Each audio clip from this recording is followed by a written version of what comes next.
Half-Life on tagasi. Kas Eesti e-sport on parem kui põhjanaabrit oma ning 2K tapab Battleborni ära? Mina olen Ago Ahas ja need on mänguminutid.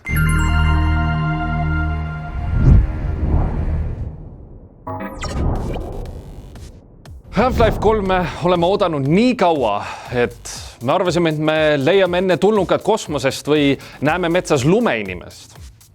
Aga see siiski meieni ei jõua. Jõuab meieni Half-Life Alyx, mida saame mängida virtuaalreaalsuses. Valve pani kokku kõige suurema meeskonna, mis firma ajaloos üldse olnud on. See on uskumatu, sellepärast et me ju ootame Half-Life 3, aga saame mingi muu Half-Life Alyxi ja mis on virtuaalreaalsuses. Ei saa isegi niisama seda mängida. Teate küll, panete need prillid pähe ja mängite. Ning kui sa omad Valve'i Index VR-i, siis on mäng absoluutselt tasuta. Erinevalt eelmistest Half-Life'i mängudest saab peategelane ka omale hääle. Ning loomulikult on ka tuttav G-Man ja Headcrabid ja kõik muu tore. Ning lisaks on ka gravitatsioonikindad.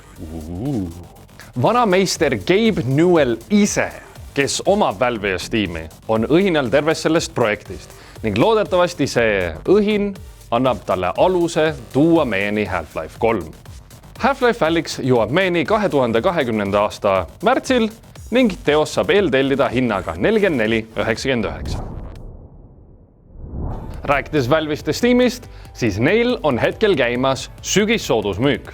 Jah, meil on põhimõtteliselt lumi, aga videomängudes on sügis. Allahinnatud on 13 000 mängu, kaasa arvatud Eesti videomäng Disco Elysium. Võid kindel olla, et leiad sealt endale sobiva mängu hea hinnaga. Mäletate seda MOBA sugemetega videomängu nimega Battleborn, mis üritas Overwatchiga võistelda? Miks sa peaksid? Me ka ei mäleta, sellepärast et see oli juba siis surnud, kui see välja tuli, sest kõik mängisid Overwatchi. Kuidas sa saad ennast võrrelda Blizzardiga? Battleborni üksiklugu oli sama kehv kui lokapitsa kainena ning mitmik mängutoad jooksid tühjaks sama kiirelt kui Usain Bolt suudab joosta. Mäng on nüüd ametlikult eemaldatud kõikidest veebipoodidest ning mängusisese valuutamüük pannakse kinni 2020. aasta 24. veebruaril. Miks see kõik oluline on?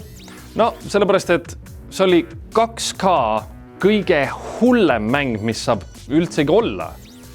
Ma arvan, et Randy Pitchfork võiks jääda Borderlandsi tegemise juurde.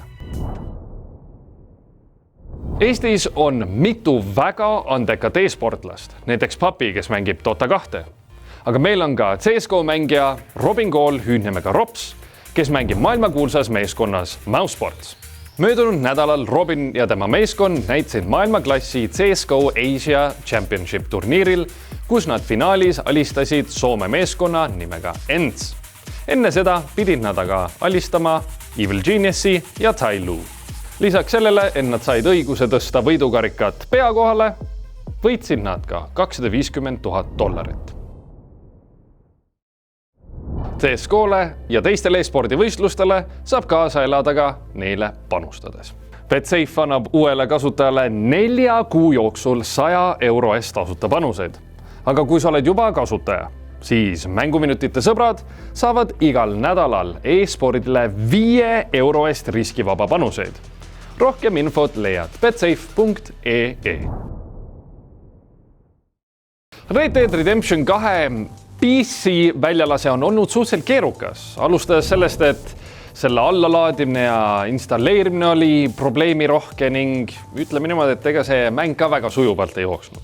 Aga sellega ei lõppe kauboi seiklus, sellepärast et Red Dead Redemption 2 jõuab meieni Steamis. Kardetakse, et Red Dead Redemption 2 hakkab kasutama Rockstari omaenda mängu käivitajat. See ei ole üldse hea uudis, sellepärast et meil on ju juba olemas Steam ja Uplay ja Origins ja Epic Games ja ma ei tea, mida iganes veel. Kas meil on tõesti veel ühte mängu käivitajat vaja? Kui ta pole veel metsikut läänt jõudnud avastada ning meelisplatvormiks on Steam, siis mängu saab endale krabada 5. detsembril. Mina olen Ago Ahas ja need olid mänguminutid. Kohtume järgmine nädal.